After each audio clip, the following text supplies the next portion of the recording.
This is episode 250 of the Stem Cell Podcast, Blastoid Development and Implantation with Dr. Nicolas Rivron. Hey, everybody, we are Daylon and Arum back with another episode of the Stem Cell Podcast, where we culture knowledge in stem cell research by talking to some of the brightest minds in the field. The podcast is brought to you by Stem Cell Technologies, a global biotechnology company supporting life science research and fostering communication and collaboration in science. If you enjoy the Stem Cell Podcast, rate us and leave a review. We're always looking for feedback on how the podcast can be improved and for suggestions on guests. Today, as our guest, we have Dr. Nicolas Rivron from the Institute of Molecular Biotechnology in Austria. He's on the show today to talk about his groundbreaking research on blastoids and self-organization. We've also got our usual roundup of recent highlights and stem cell news that's coming right up. But first, we'd like to remind our listeners about ESC and iPSC News, one of Stem Cell's free weekly scientific newsletters.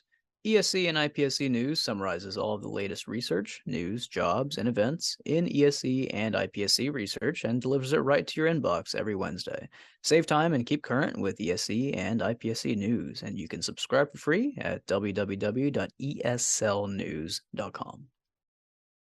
Talking about groundbreaking, Arun, I'm leading off the roundup today with a truly groundbreaking watershed moment in our field. This is, of course, the results that were recently announced by Blue Rock from their phase 1 study. Results were presented at the International Congress of Parkinson's Disease and Movement Disorders that was in Copenhagen, Denmark, here at the end of August. And, you know, this is, everyone's been waiting for these results since the beginning, really. The culmination of decades of work, and it's a story about bemdaneprocel. I mean, first we got to talk to Blue Rock about, or anybody, about how they formulate the names here. I'm going to struggle to say that a few times during this roundup story, so bear with me. But bemdaneprocel, it's this investigational cell therapy that's meant to replace dopaminergic neurons that are lost in Parkinson's disease. And it's made up of these dopaminergic neuron precursors derived from human embryonic stem cells. And then they are surgically implanted into the brain, where they can reform neural networks and restore motor and non-motor function to patients. And, you know, there's a huge need here. Estimated more than 10 million people worldwide suffering from Parkinson's disease. About 1 million of those living in the United States alone. And we know there's no cure that's effective, and the treatments that are out there, they kind of lose efficacy over time. So this phase 1 study was a multi-center, multi-site, open label, non-randomized and non-controlled study that was focused on an initial cohort of 12 patients that were divided into 2 different dose levels. The first level was cohort A, 5 subjects that received a dose of 0.9 million cells for caudate putamen, which is where the cells are injected. The second cohort was 7 subjects, reaching a total of 12, and those received triple the dose, 2.7 million cells per caudate putamen. And the assessments of these patients were meant to progress over the course of 2 years. This is 1 year out, where we're looking at the primary objective, demonstrating safety and tolerability. And that objective was met in all 12 participants, both the low and high dose, with no serious adverse events. There were 2 adverse events that were reported that were unrelated to the cells. One was a seizure that was attributed to the surgical procedure. One was a patient got COVID. I mean, can't blame anybody for that. Both of those resolved without any sequelae.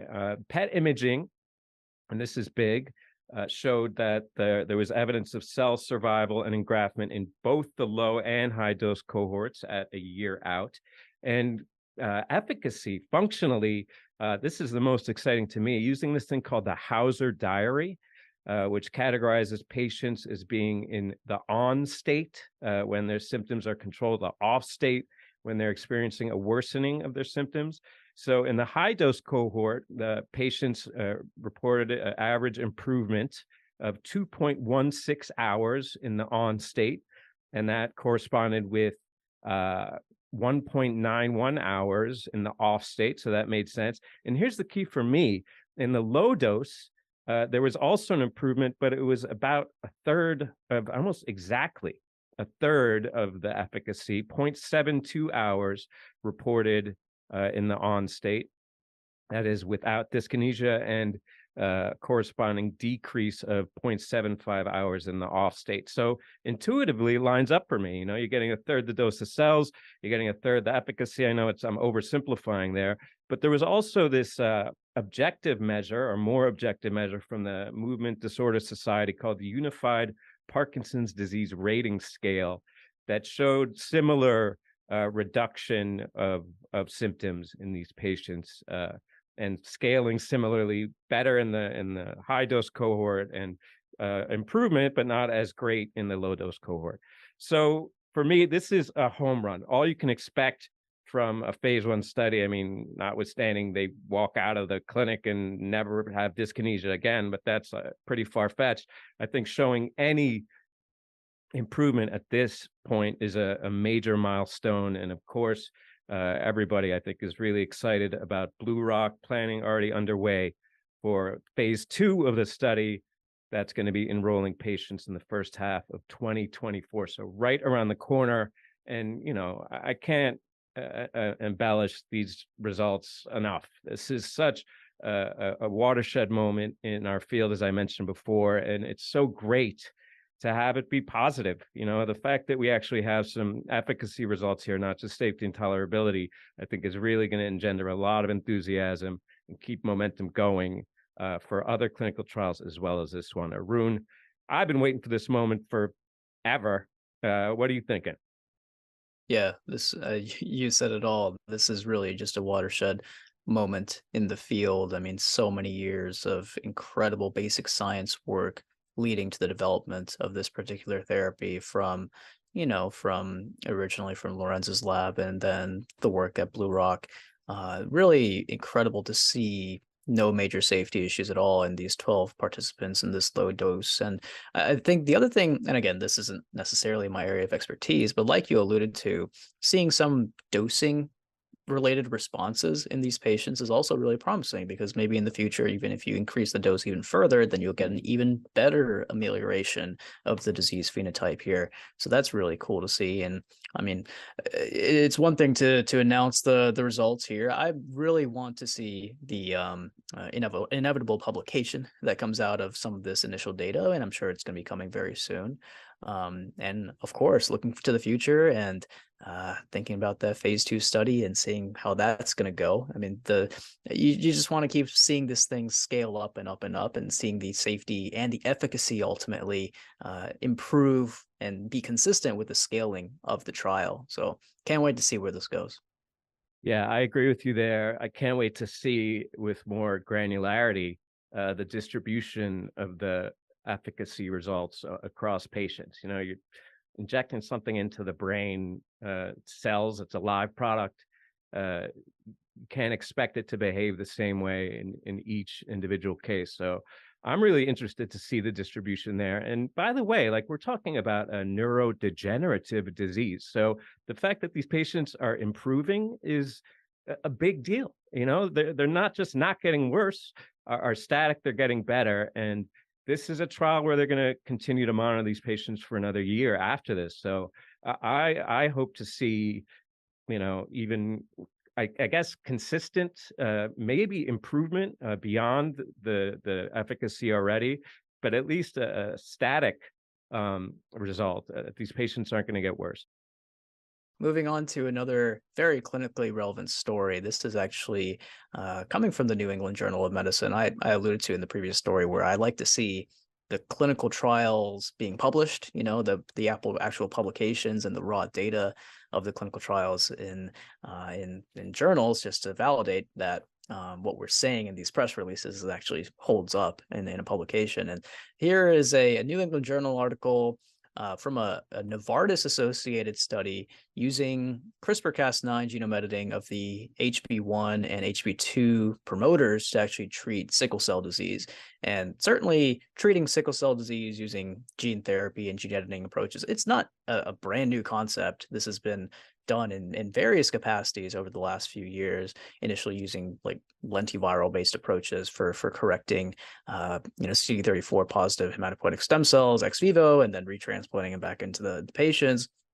This is really cutting edge because, of course, you're incorporating CRISPR into the equation and perhaps having a more specific targeted editing approach for restoring and ameliorating some of the clinical phenotypes associated with sickle cell, which is, of course, such a painful and devastating disease, predominantly affecting African Americans, but also other populations as well.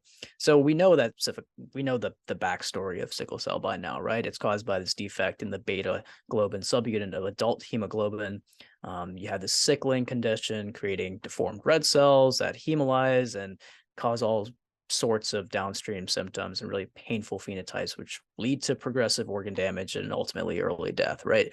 And the thought is you can elevate fetal hemoglobin levels in red cells to actually protect against some of the complications of sickle cell disease.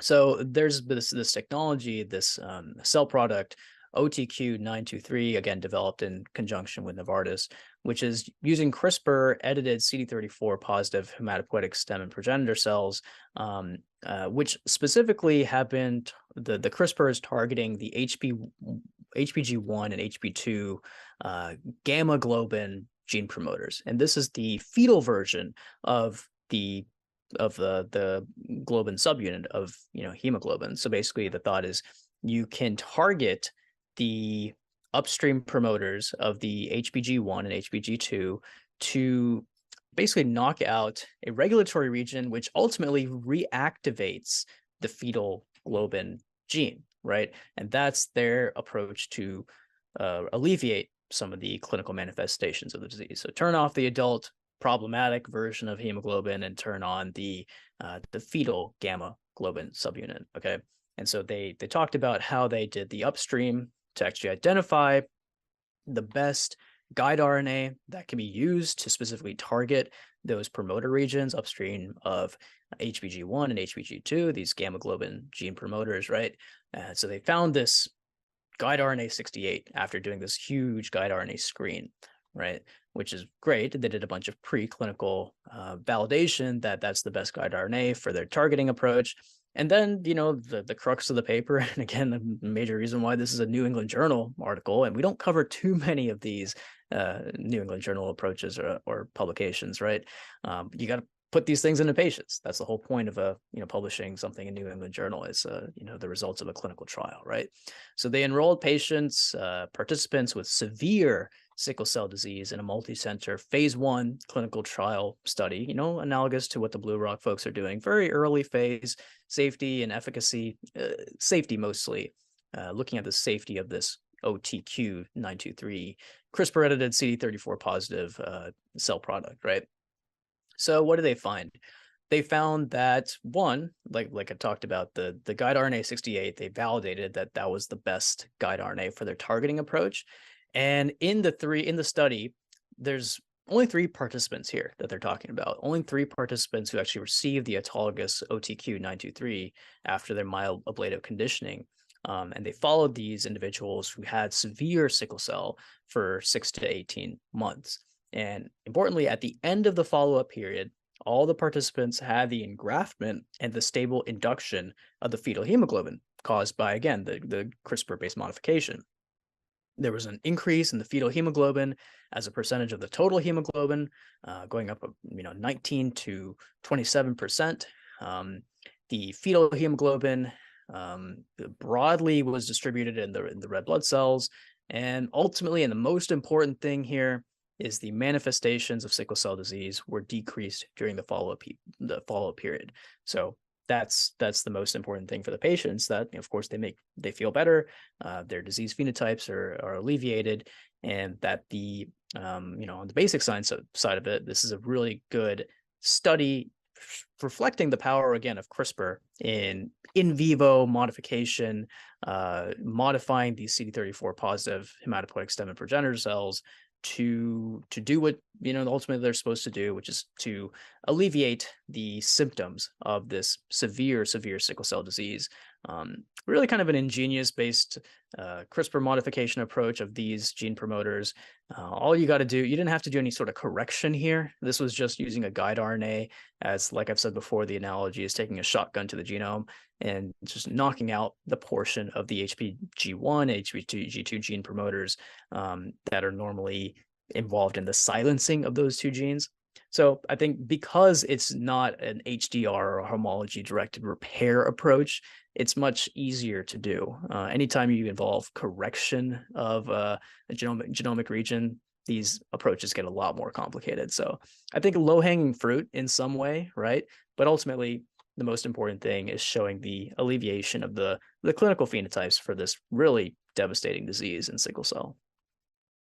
Yeah, man, whatever works, right? And I love hematopoiesis. We all know that, but this idea, I think, is why I fell in love with not just hematopoiesis, but hematopoiesis as a means of therapy.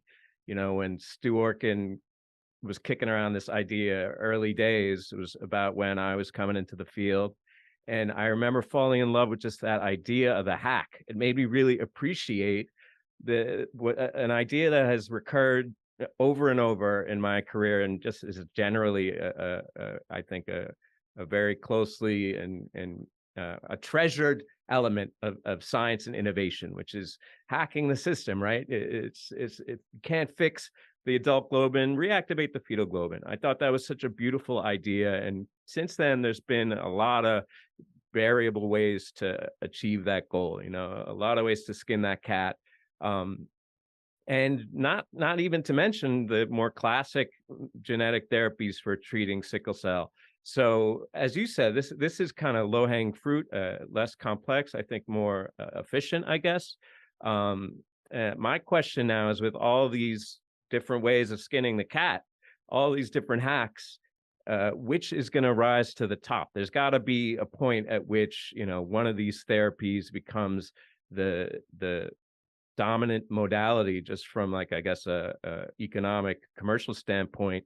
And back to your point, I wonder if it's going to be this fetal globin activation as opposed to like a homology directed repair of the sickle cell characteristic, because I mean, it's got to be cheap. And as we've talked about also on the show, you got to get in there early. You don't want someone living with the sequelae of sickle cell their whole life, and the inflammation that goes with it. It may degrade the hematopoietic system. So anyone with sickle cell with a cheap therapy could get in there early and have a life where they're spared disease and associated sequelae. Yeah, whatever works. I'll take this. It looks like it's very promising.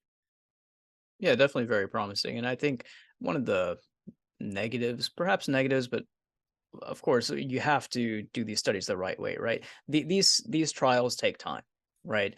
So developing any sort of cell therapy, genetic modification, gene therapy, whatever, you have to go through the rigors of clinical trials. And this study, this publication is likely a decade in the works, right?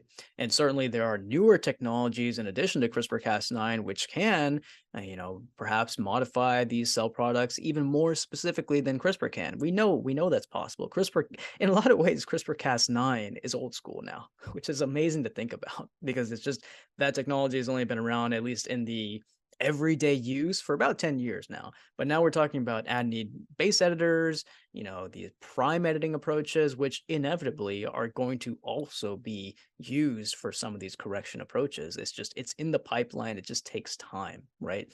Perhaps because this approach has shown so much promise, those downstream approaches are going to be accelerated. I don't know, to some extent, right? Ultimately, we have to see what's going to win out, or if this is really going to be iterative. There was the Lenti approach, and that worked, so that became mainstream. But then CRISPR came out, that became mainstream, and that's the gold standard. Whatever, who knows what's going to happen 10 years from now? You can't hope to do all of these trials at exactly the same time, because of course the technology is emerging at different times. But we'll see. That's I think regardless, just having a lot of arrows in the quiver, so to speak, for treating sickle cell is a good thing.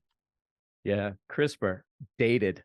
Need to come up with something new. But along those lines, I got a segue there. I got the next thing here. which is adenine base editing using CRISPR. Maybe a little bit more current for your taste there, Arun.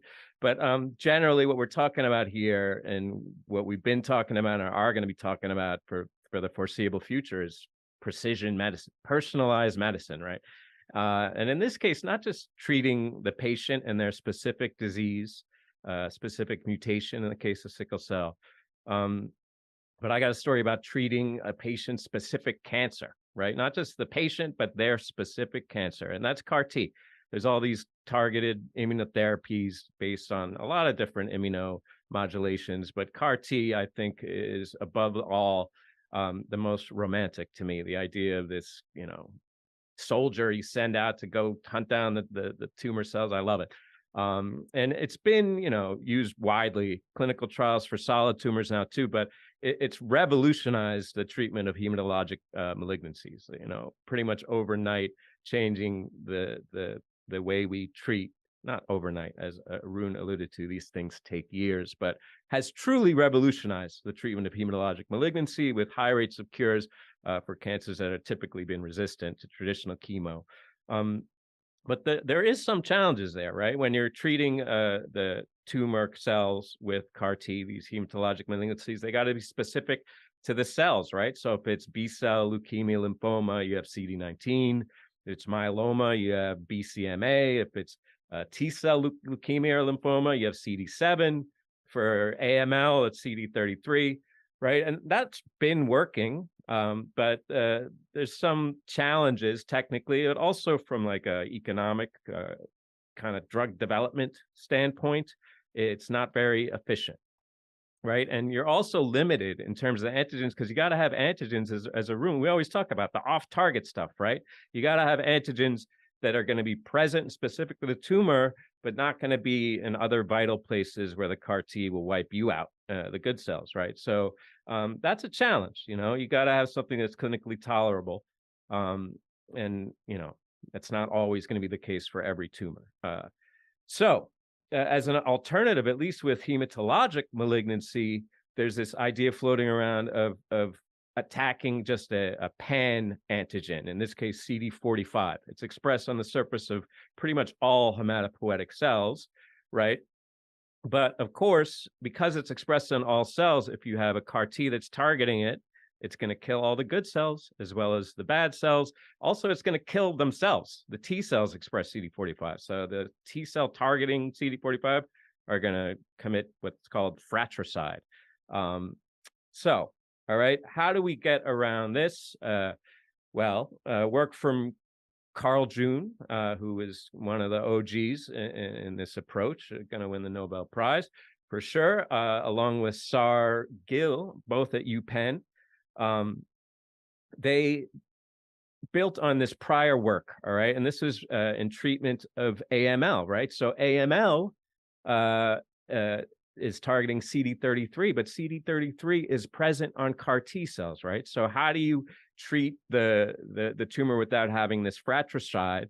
What they did in that case is that they knocked out CD33 in the CAR T cells, so there wasn't the fratricide element. Okay, could you do that with CD45? No, right? Because if you knock out CD45, you get impaired T cell development and function.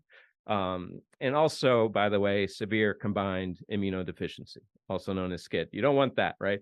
So they had to come up with a nuanced approach. And I thought this was really brilliant, conceptually.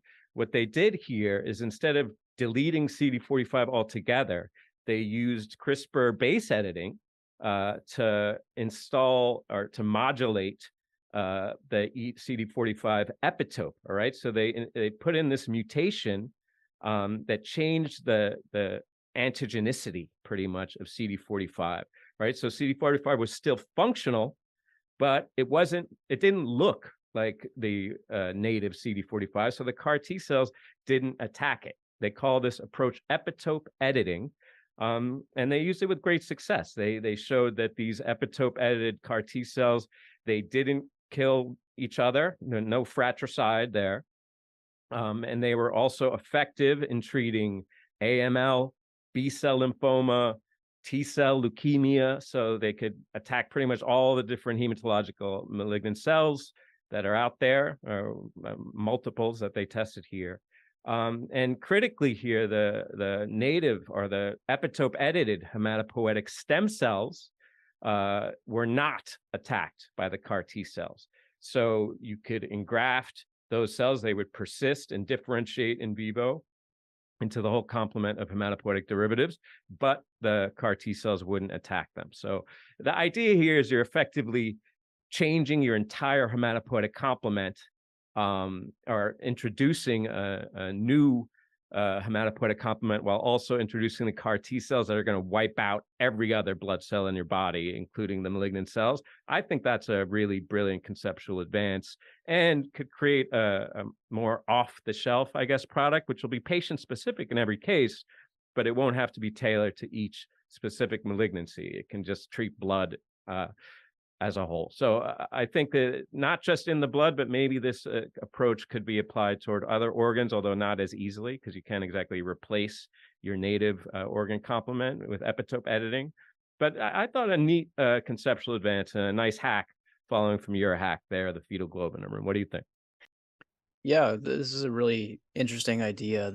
I think this idea of epitope editing is a really unique gene editing strategy. So you can protect cell therapies from these, like, from targeting themselves and all these other applications. But they mentioned in the discussion, there's potentially other applications, and you could use the platform for like in vivo selection of genome edited HSCs without genotoxin conditioning, or maybe even that they allude to this eradication of the latent HIV reservoir. So that's a really powerful application. But and then they're thinking about other applications of this epitope editing to like other targets that we've actually talked about recently, CD117 or maybe CD123. So really cool technology here.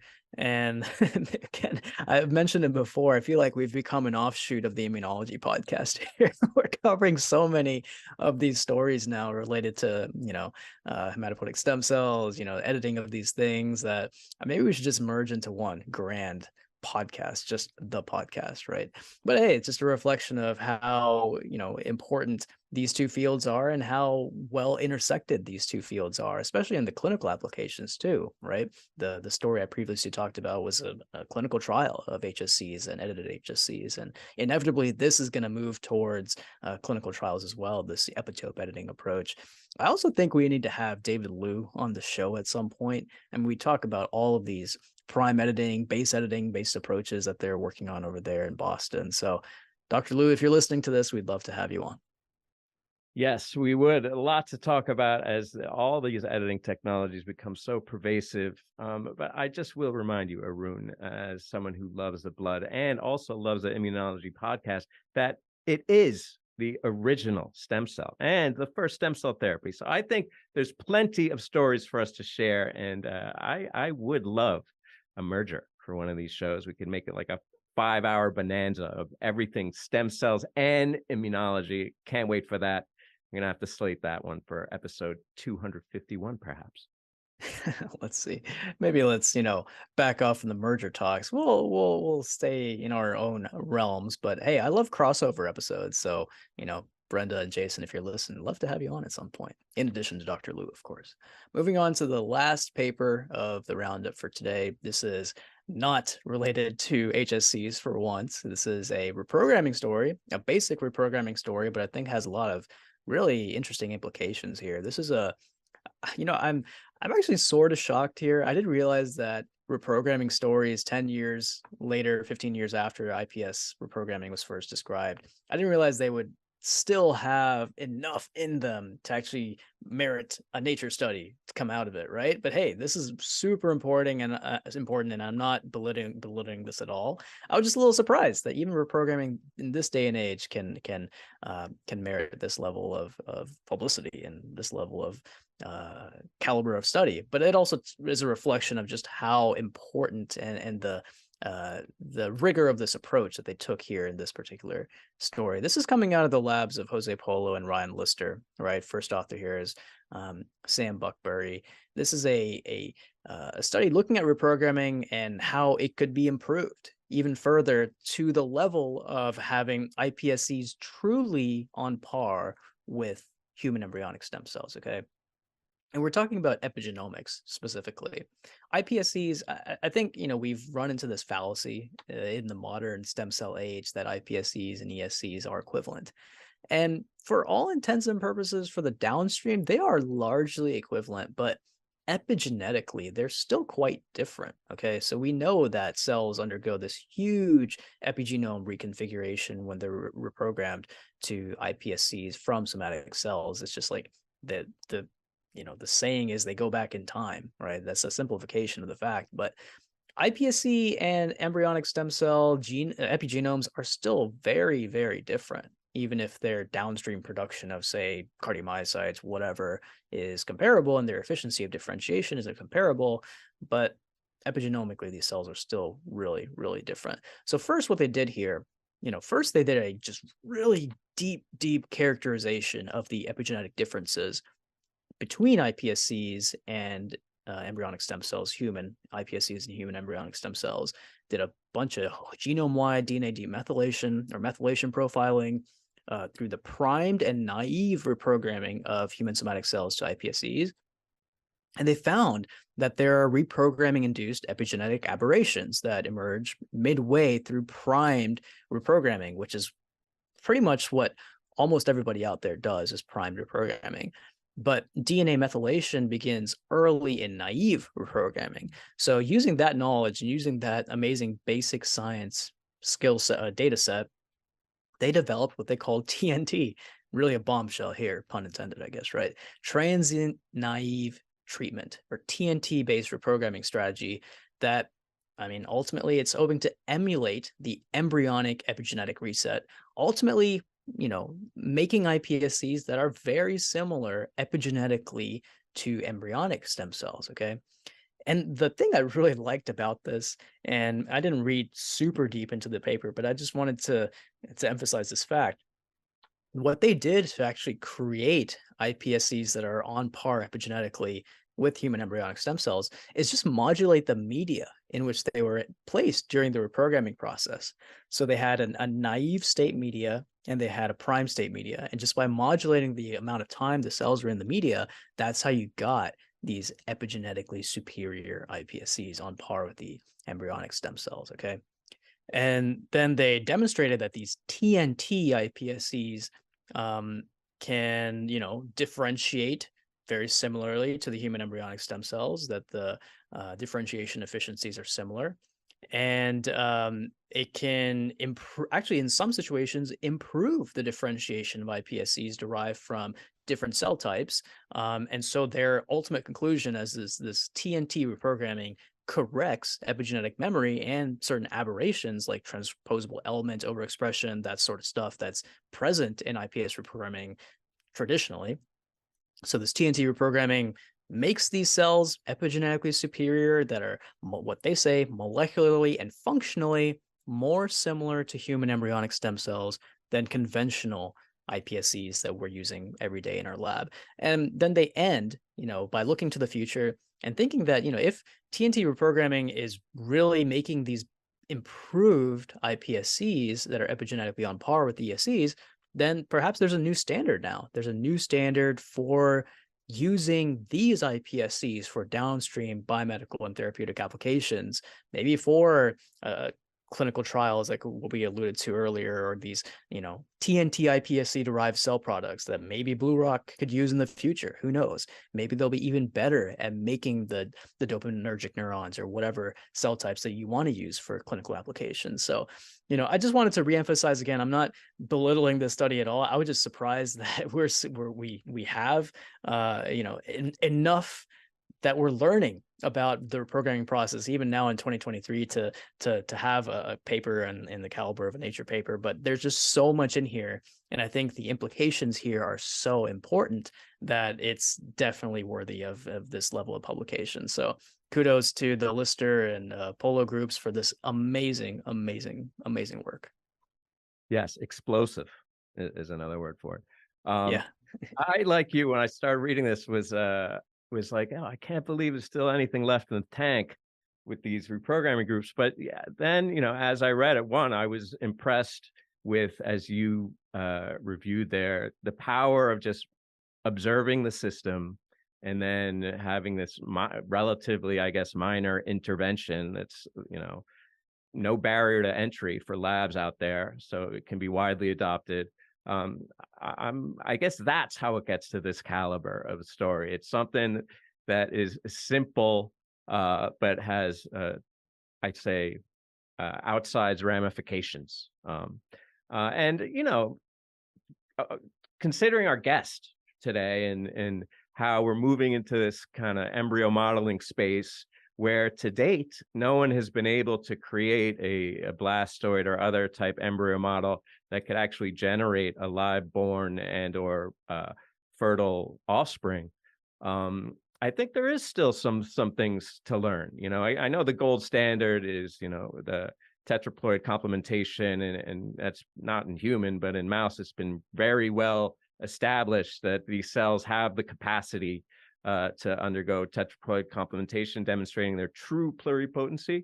But there are still some open questions regarding whether or not those cells faithfully mirror their physiological correlate from an epigenomic standpoint, and that may be relevant to disease modeling or whatever else in the future. So I think it's important that this study was done. I think it's great that there's now a really easy recipe out there for people to kick around and test whether or not this new explosive recipe can actually engender any kind of phenotypic differences or capabilities amongst the ES-derived products. So I think it's a great story. I never thought I'd read another reprogramming story again in Nature, but here we are. Yep, here we are in 2023. TNT is the wave of the future, absolutely. I mean, one thing that I thought was, potentially interesting here, and they didn't really characterize this differentiation in this paper. They looked at a bunch of cell types, from these TNT iPSCs, like the cardiac and the endoderm differentiation approaches. As we know, and as you know, the epigenome is so critically important for the production of bona fide gametes, right? Sperm and egg, right? And that's certainly been a huge limitation in making bona fide gametes from human-induced pluripotent stem cells, is perhaps that epigenetically, whatever, right now the cells we're using as the cell population to make those cells, it's just not right? And so maybe these TNT iPSCs are the key to making those bona fide germ cells from human iPS cells. So we'll see what these folks do next with this really explosive technology, right? Pun intended, I suppose. Yes, I'm gonna really bury the pun here by saying, I've been outspoken that we should not be making gametes from pluripotent cells. You're getting me to get out on the limb again, and thanks for that. But I certainly wouldn't start with a recipe that has TNT in it, my friend. That could have an explosive outcome. But enough of the puns. We're going to get to our conversation with Dr. Nicolas Rivron in just a minute. Before we get there, I've got a quick message from Stem Cell Technologies. Looking for more information on organoids? Download Stem Cell Technologies' new ebook on organoid research techniques, developed in collaboration with Wiley Publishing. This essential knowledge briefing details the evolution of organoid technologies from discovery to application, including discussion of key milestones and advances of the technology. A review of key publications and annotated reading lists provide further background on many of the topics covered. Download your copy at www.stemcell.com/organoid ebook. All right, guys, today we have a terrific guest for you from the IMBA, that's the Institute of Molecular Biotechnology, the Austrian Academy of Sciences in Vienna. We have principal investigator Dr. Nicolas Rivron. I really don't even need to introduce him. He's a star in the field, really single-handedly, well, not single-handedly, with his group, along with other many esteemed researchers, brought the embryo model into the fore. The Rivron group recreates embryonic development using mammalian stem cells in a dish to better understand the encoded principles of self-organization. And we're going to get into all that with him in just a second. Nicolas, thank you again so much for joining us here on the show. Hi, everyone. It's very happy to be here. Yeah, welcome back. And I mean, let's just jump right into it. It's no secret that the modeling of embryo development in vitro has emerged as, in my mind, the hottest subfield in stem cell biology right now. I mean, I've gone so far as to say that if I was a trainee all over again in the field of stem cell biology, I would be doing this. This is what I would be working on.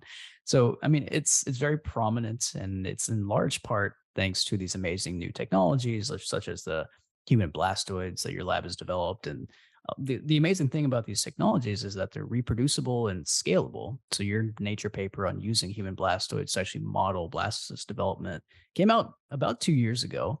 But why don't we start off actually just by recapping what your lab is working on right now to make some of these in vitro models even better? Yeah, so we know we started a few years ago to try to reform those blastocyst-like structures, and we started with the mouse one, and because it was a complete model, we could transfer it back into the mice, and it was quite an exciting experiment, although it totally failed because we were never able to form a mouse. But it started something that where we started to think about what are the minimal principles that are necessary for an embryo to actually develop, and we can use this approach in order to better understand those principles that are so hard to grasp. And so that was in a couple of years ago, and then we moved to Austria. And there we tried to reproduce the same concept using human cells, and it does not happen often in life, but it turned out to be relatively easy, in the sense that it happened quite fast, and it happened with very high efficiency. And here we are actually standing on the shoulders of many other labs, because there was so much work that was done before to capture those so-called naive human pluripotent stem cells. And we use those cells, and here this is the work of 3-4 people, in fact. The first one is Harunobu Kagawa, second one is Alok Javali, third one is Heidar Ikoi, and the fourth one is a trainee at that time that was doing her master studies, which is Teresa Sommer, and who's now still in the lab. And those 4 people together, they just pulled it off very rapidly, and just very surprising, because I still remember the first time Alok Javali came back to us saying, "Look, guys, I think there's something in the dish here."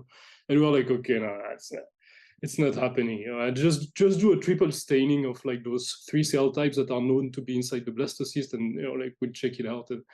And he came back 2 days later with the 3 cell types that popped up in those blastoids. And so that was a very exciting moment. So this is for building the models. And now the question is more we are. I think the field is a little bit beyond building those models.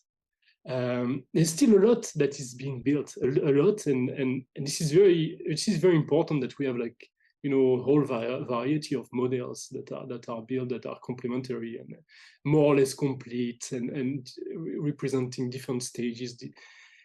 But we are slowly drifting into actually doing good science with those models.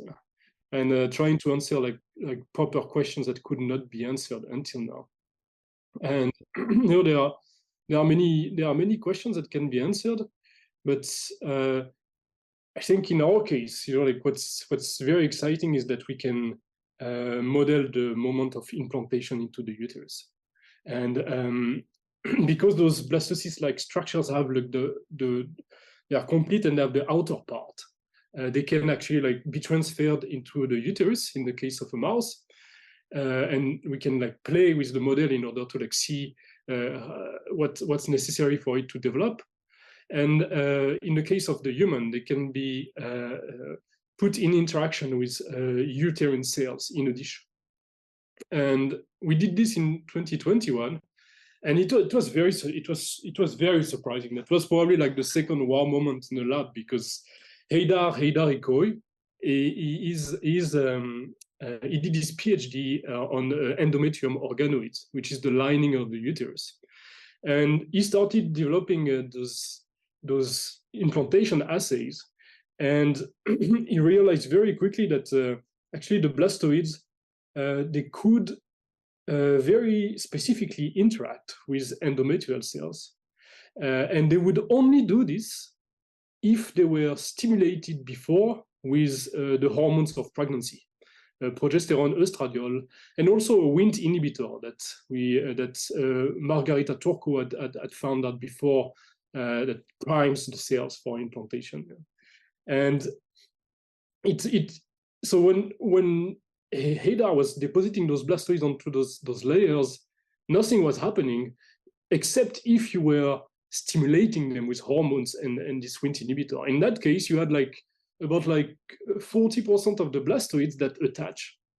And then Heydar went to the microscope and did some live imaging. And what he observed is that the blastoids, they not only attach, but they also roll around, and they find their way, and they only attach via one side. It's always the same side. And of course, this is known to be the sticky side of the human blastocyst. So, there was a very strong specificity, not only in the endometrial cells that had to be hormonally stimulated, but also with the blastoid that had formed spontaneously an axis and formed those sticky cells. And so that was, this is when we realized that we can really start tackling really interesting scientific questions. And there are a couple of sorry, I'm a bit long with that, but there are a couple of controls that we made on the side that were quite interesting, because we really need to understand what those models are really doing, and if those models are really recapitulating biology. And so when we saw that the human blastoids were attaching via only one side, it led directly to the hypothesis that the inner part of the embryo, the future fetus, is actually signaling locally to the outer part of the uterus, which is the trophoblast, to make them mature and make them sticky. And one very good experiment that we pulled off on, I thought was really cool, is that we could inhibit the formation of those inner cells by using a hippo overactivator. It's called XMU MP01, or a STAT inhibitor called SC144.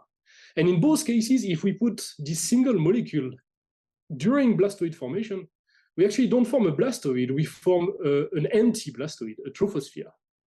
And when we deposited those trophospheres onto the hormonally stimulated endometrial cells, they were incapable of attaching. So it really fits. It really fits with the idea that at the very beginning of life, it's actually the inner part, the future fetus, the future embryo, that is instructing the outer part, that is the future placenta, in fact, to become sticky locally and to implant into a specific direction into the uterus. So this is a very interesting process in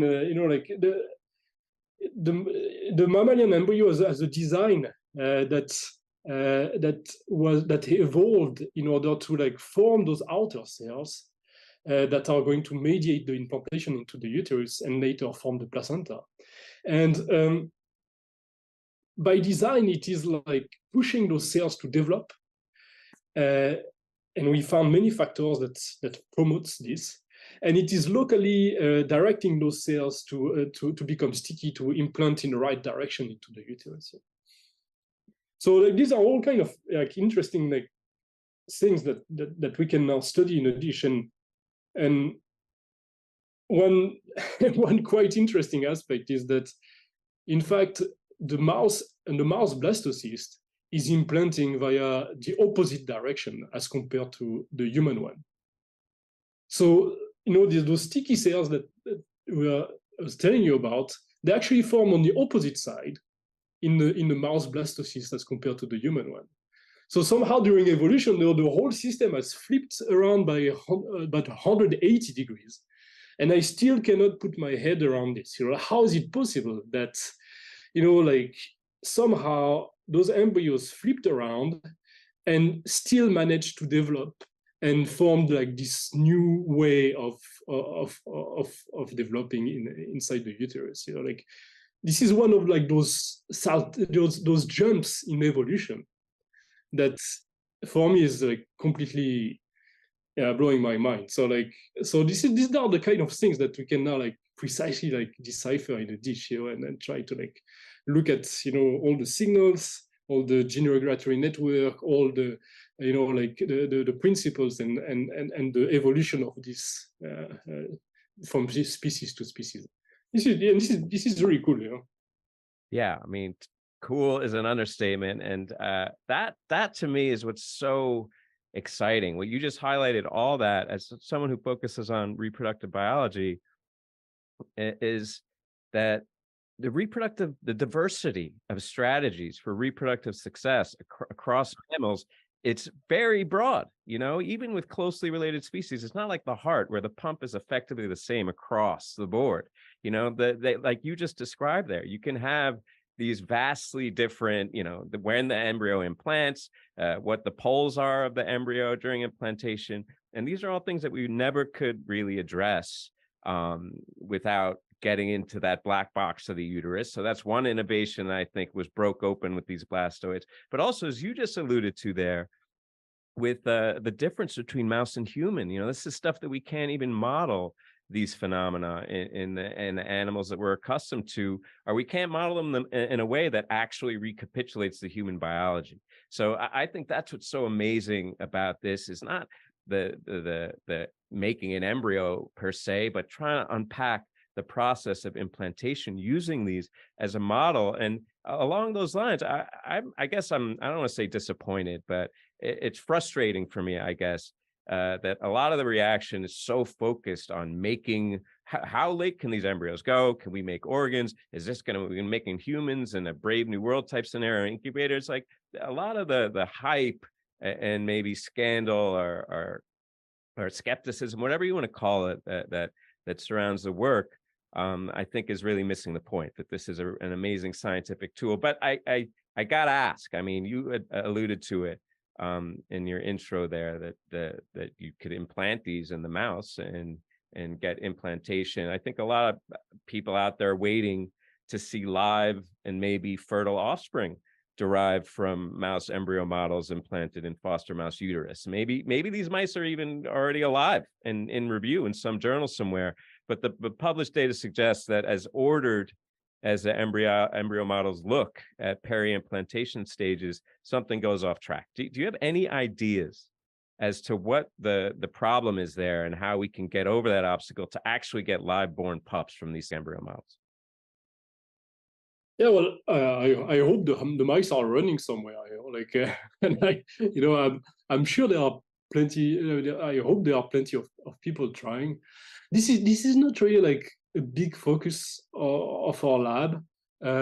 We are more interested into like the questions relative to like implantation, but clearly we still need to understand what are the limitations of the model. So we are clearly like working on those questions of why is it that it does not develop to a certain stage, at least in utero.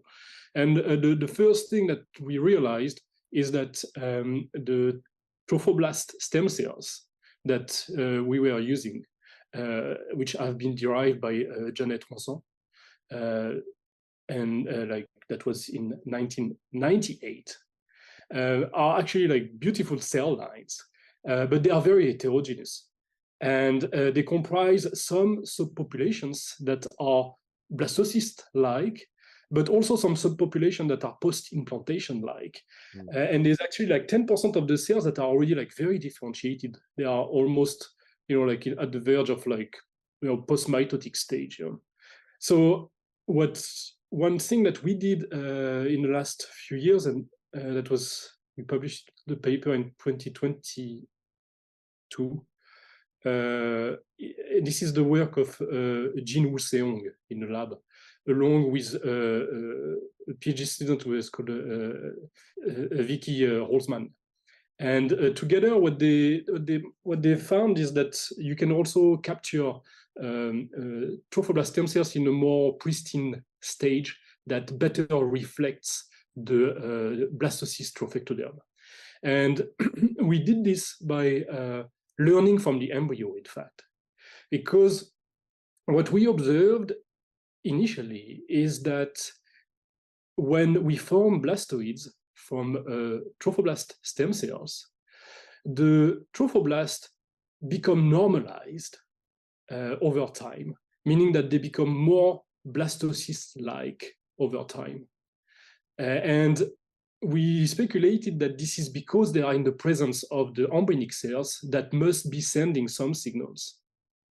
And so we actually looked at all the signals that are coming from the embryonic cells, and then we run some combinatorial screens on trophoblast stem cells using those molecules that come from the epiblast.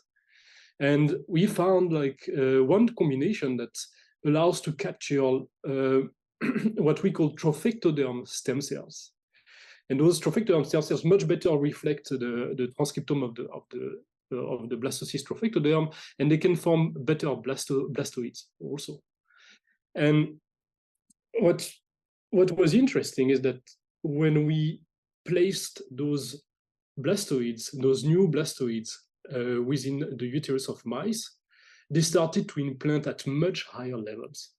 In the original publication, 2018, it was 8%, meaning that 8% of the blastoids were actually instructing the uterus in a proper way so that the uterus reacts by forming the cocoon around it, which is called the decidua. And with those new version of blastoids made with trophectoderm stem cells, it goes up to 20-25%. When you do the same procedures with blastocyst, the real thing, you are at 40% because of the surgical procedure. Not all of them are implanting. So we go from 8 to 20, closer to 40. And of course, it becomes much easier for us because we can get a lot more of those deciduas. So practically, it's so much easier to analyze things, and we can generate samples. And the second thing is that we started to look at the difference between those blastoid 1.0 and 2.0. And what we observed is that in those trophectoderm stem cells, they were upregulating a key homeodomain gene that is called CDX2. And that when we analyze the chip sequencing data, we saw that CDX2 is very strongly binding to Win6 and Win7b. And when we knocked out those genes in the blastoid, those blastoids dramatically decreased their efficiency of implanting and in instructing the uterus. So, and we did a couple of other experiments around this, but all this is pointing at the fact that in order to implant into the uterus, the blastocyst is producing Win6, Win7b that is playing a major role in instructing the uterus to decidualize. And very, very interestingly, those molecules are also produced by the human blastocyst.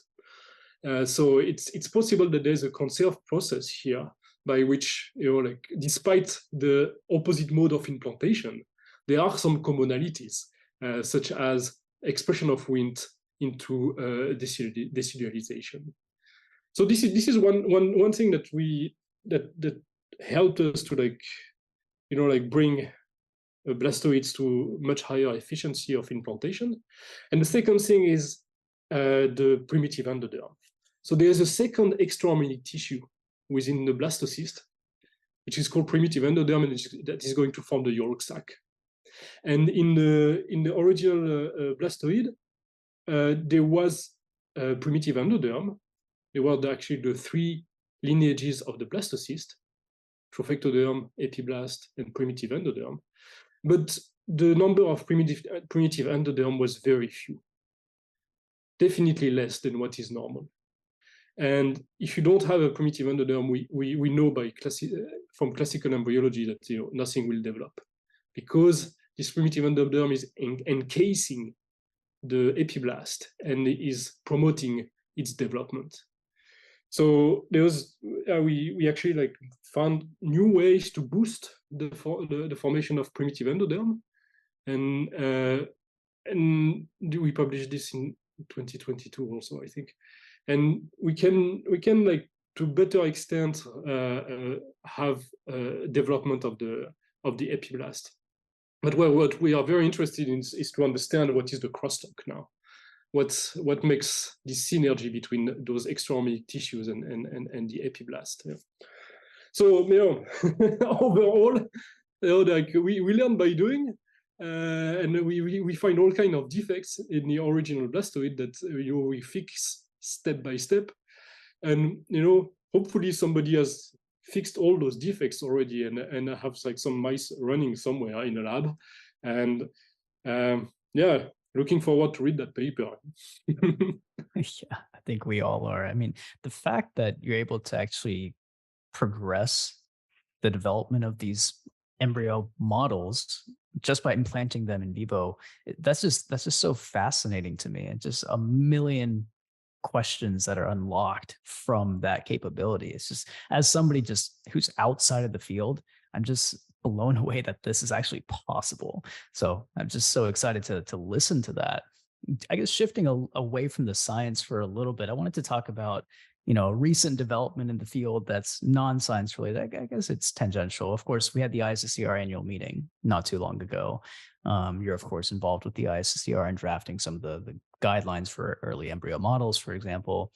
And it was just a case point in how prevalent this subfield of stem cell biology has become, is reflected in the very first plenary talk of the conference from Magdalena Zernika-Goetz, who of course you know pretty well, where she presented some of her recent work. And we kind of know what happened next. After that presentation, there was a number of other preprints that got released online during the course of the conference. And it's just such a huge flow and influx of data that's coming out from these studies. And oftentimes they're happening all at the same time. Things are getting pretty competitive, to be honest with you. I mean, we had Jacob Hanna's group, who also published similar work and, had their preprint go up as well. I mean, things are very fast moving and very competitive in some situations. What are your thoughts on the pace of the field, of how quickly and rapidly it's progressing? I think it's important that there's a lot of groups that are involved, and because by having multiple groups, then we can progress better, and we can actually form different types of models, but also try to understand what the models are forming, and we need to set up very good standards in the field. We need to make sure that we are producing the right cells at the right moment, and that those cells pattern and form the right tissues in the correct way. So there's a lot of, it's super important that we we actually are able to really understand the structures and the cells that are formed. So for this, there's a tool that's super powerful. It's a single cell transcriptomic, of course, and this became a standard for everybody to do a single cell RNA-seq to the minimum. And but there's very few references that we can benchmark our models to. So there's like a very important need for developing like good reference maps of human embryonic development at the single cell level. This is going to be absolutely crucial to understand, what the models are forming and to which extent they can be useful to do science. But beyond the single cell transcriptomic, there's also like a lot of need for doing better quantitative morphometric studies to understand, at the single cell level, how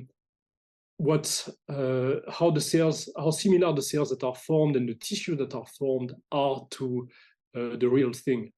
Of course, for humans, for human embryos, it's extremely complicated.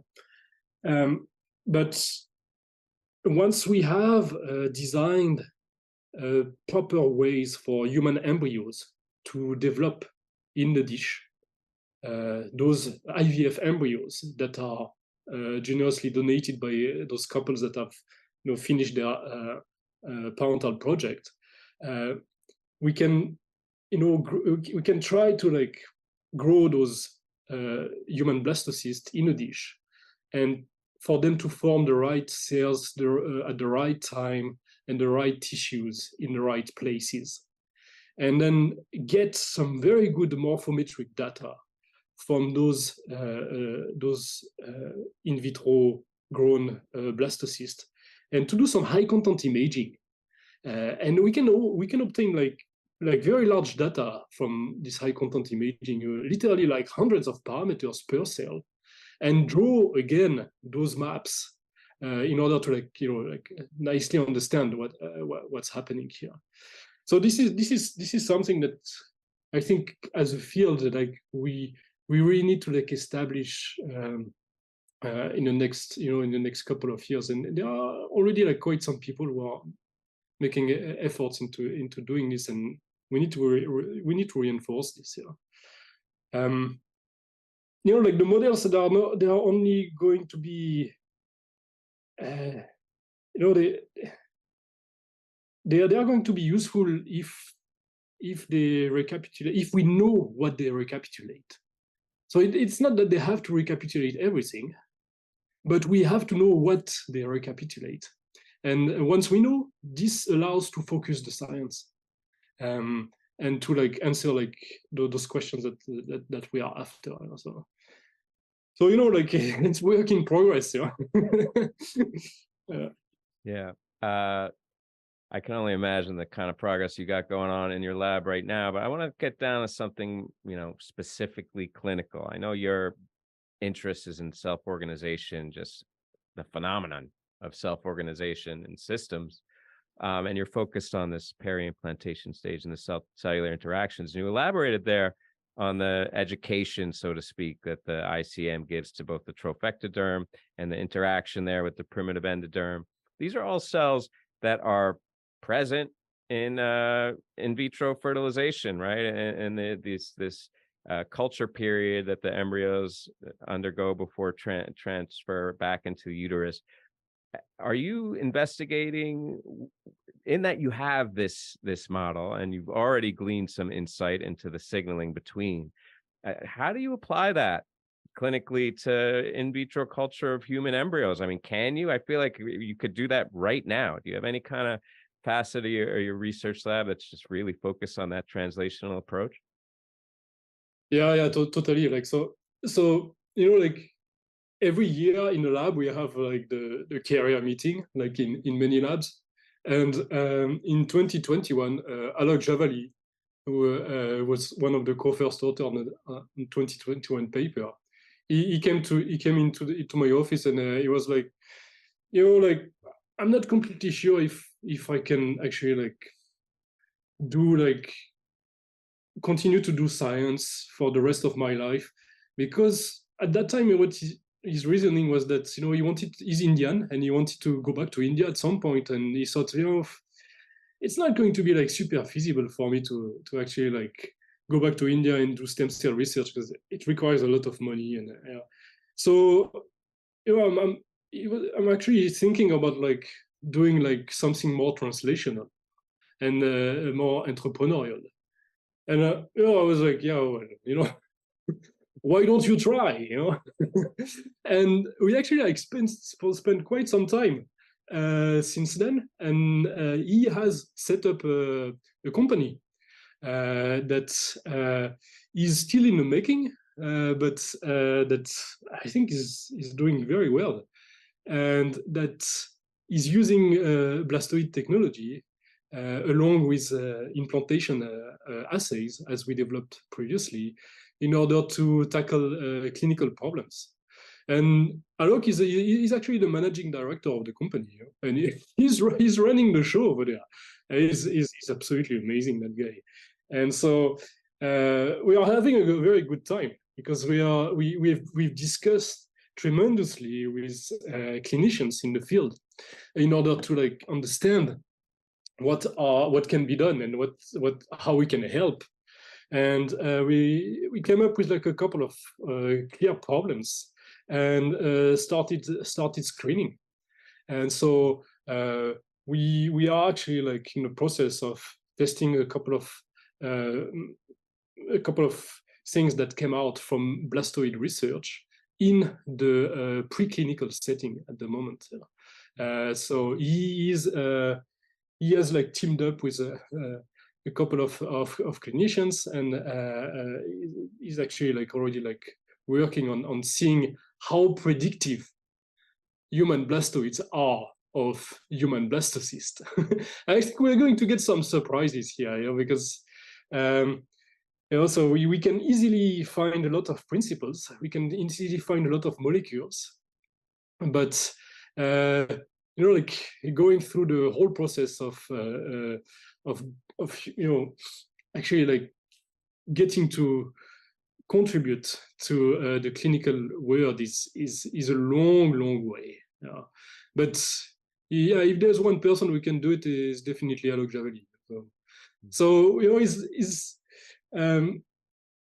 I think you have to like you have to know why you're actually doing this, because it's a tremendous effort to set up those more translational aspects. In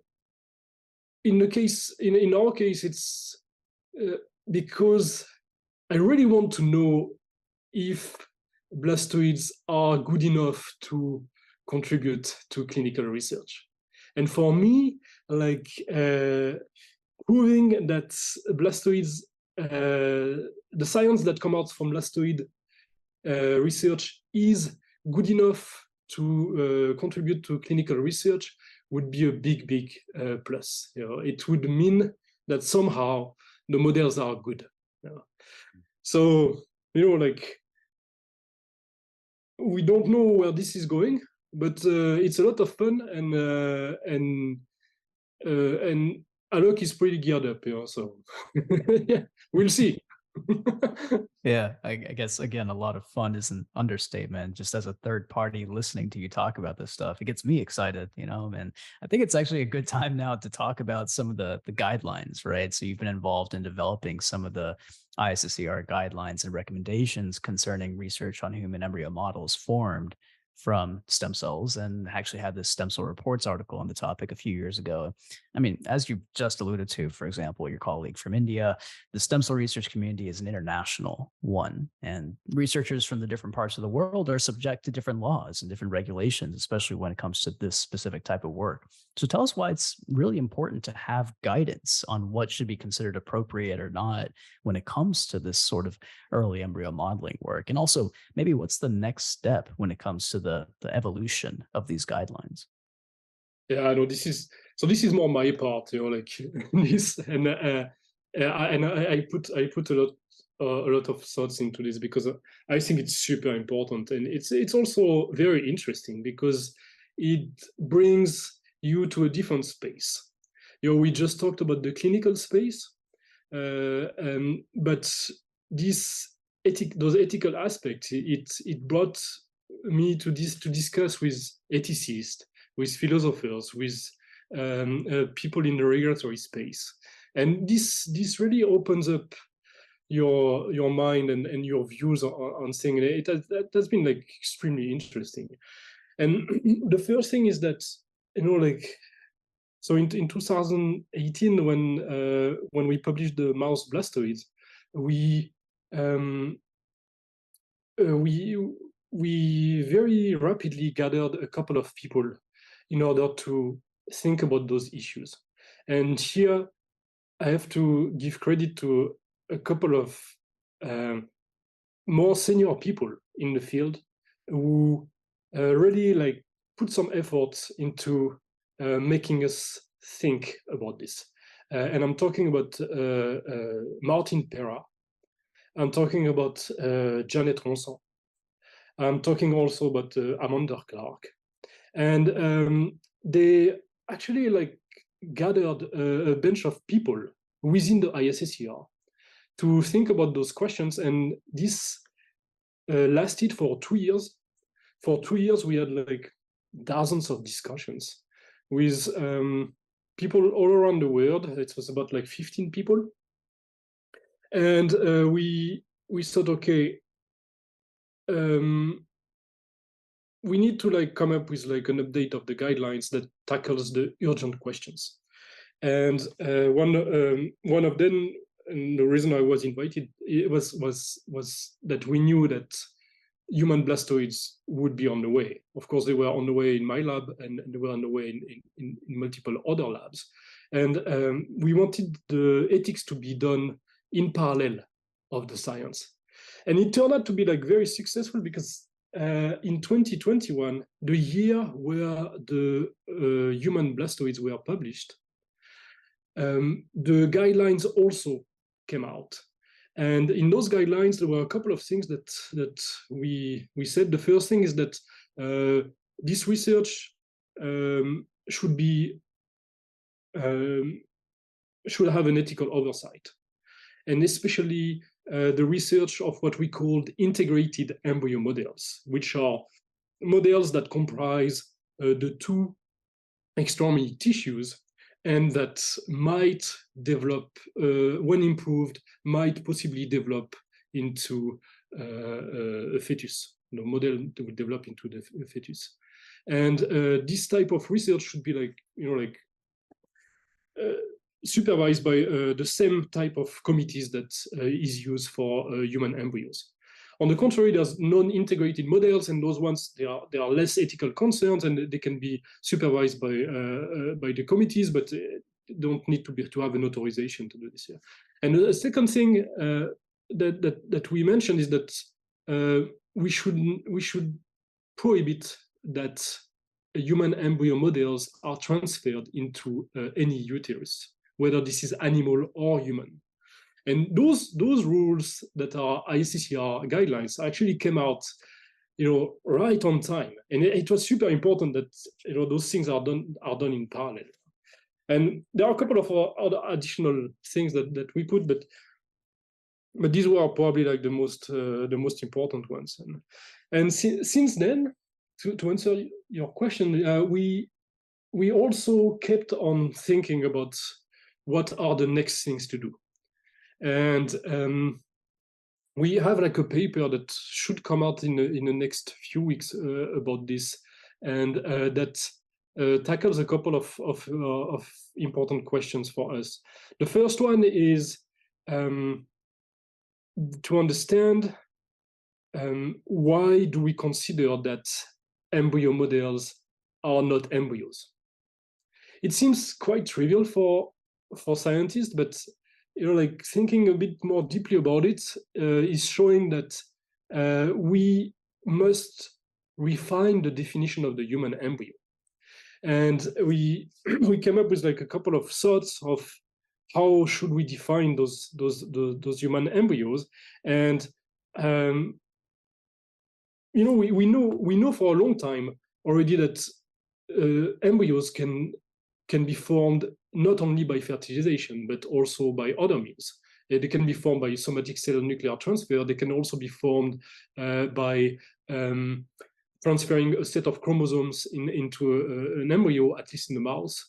They can also be formed by forming gametes in vitro from stem cells and fertilizing those gametes in a dish.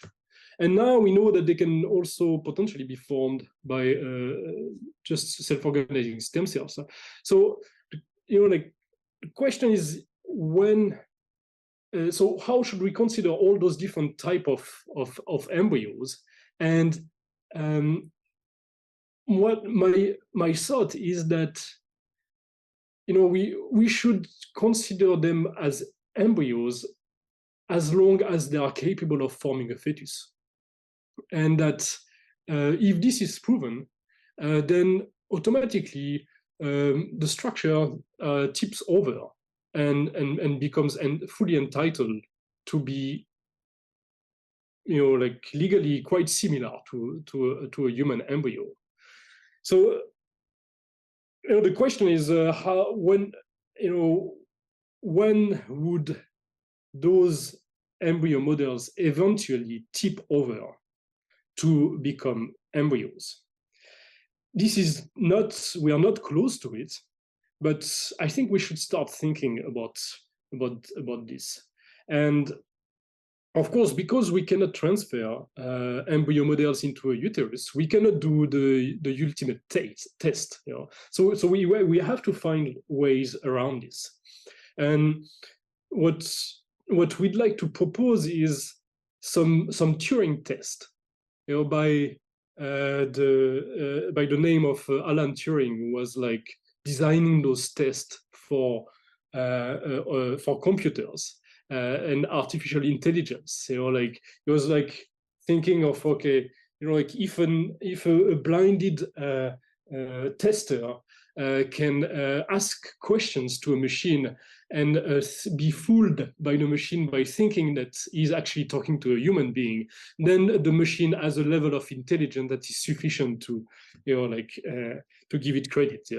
And we are trying to think of like Turing test for embryo models that by which we could biologically test those embryo models in order to see if they pass those tests. And so there are like two tests that we have in mind. And the first one would be, of course, if those models could develop efficiently and faithfully in a dish until a certain point. And if this is happening, then you have a certain level of certainty about the quality of your model. And here the question is, when do we actually like stop the in vitro experiment? And this would probably have to be a compromise between, like the longer you wait, the more sure you are about your model, but you don't want to wait too long so that you run into ethical problems.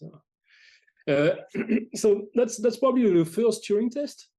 But I don't think this is sufficient for embryo models to tip over, because you really want to know if they are really going far enough to form a fetus and eventually to have the capacity to form a neonate. So I think next to this, there's a second Turing test that we can think of, which would be if a similar embryo model in an animal would be able to form living fertile animals. And here, of course, we can start with mice, but mice are very different from humans. So I think there's a necessity to like put the bar a little bit higher and to think of recapitulating full embryogenesis with species that are closer to humans, such as pigs and non-human primates. And if an embryo model is capable of forming living fertile pigs, living fertile non-human primates, then the second Turing test, in my view, is passed. And if the two Turing tests are passed for a specific embryo model, then I would tend to think that this specific embryo model should probably tip over and be legally considered similar if not equal to a human embryo. And after, there can be multiple additional layers to be added to this. It's not because you are legally considered an embryo that you can do everything with such an embryo. For example, the somatic cell nuclear transfer embryos are considered embryos, but they cannot be used for reproduction. But they can be used for research in some countries. Yeah. So we would have to then think about what we actually do with those embryo models, potentially turned embryos, and establish additional layers of regulation in order to know what is acceptable and what is not.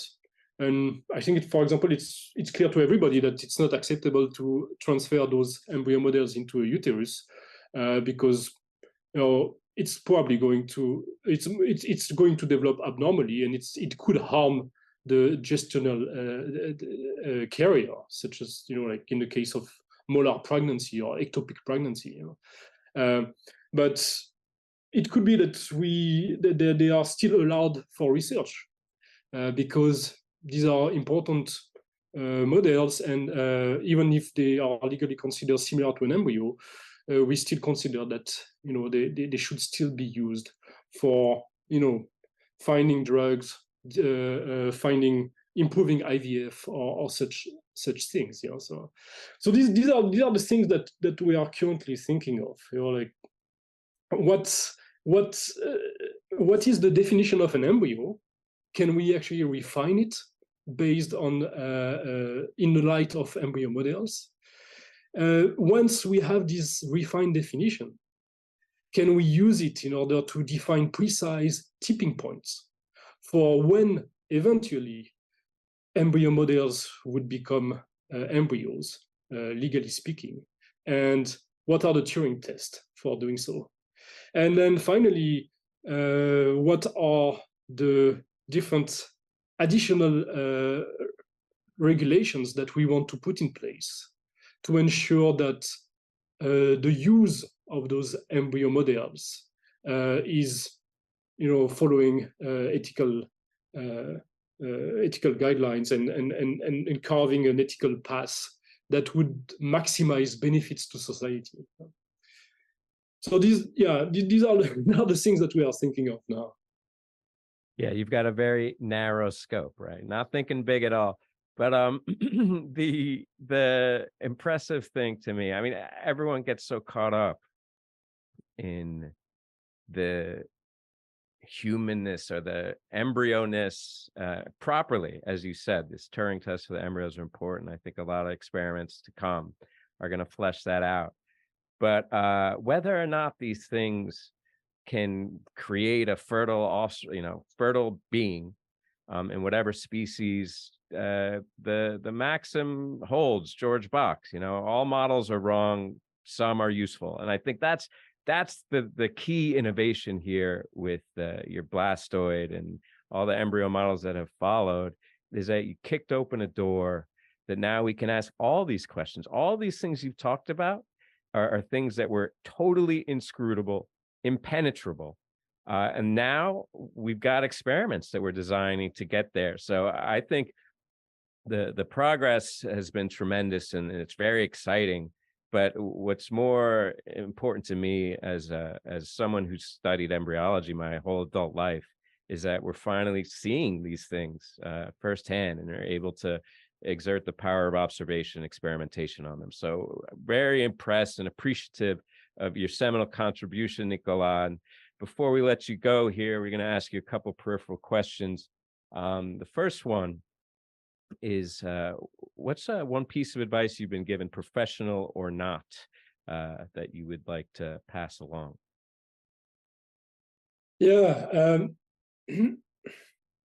Yeah, I didn't really think too much about it, I have to say, but so yeah, we can maybe doing it on the fly is a good way to get the things that is on that I think is important. I think there's there's a lot right now. There's a lot of hype in this field, and there's a lot of competition also. But like first, we have to make sure that we do things right, and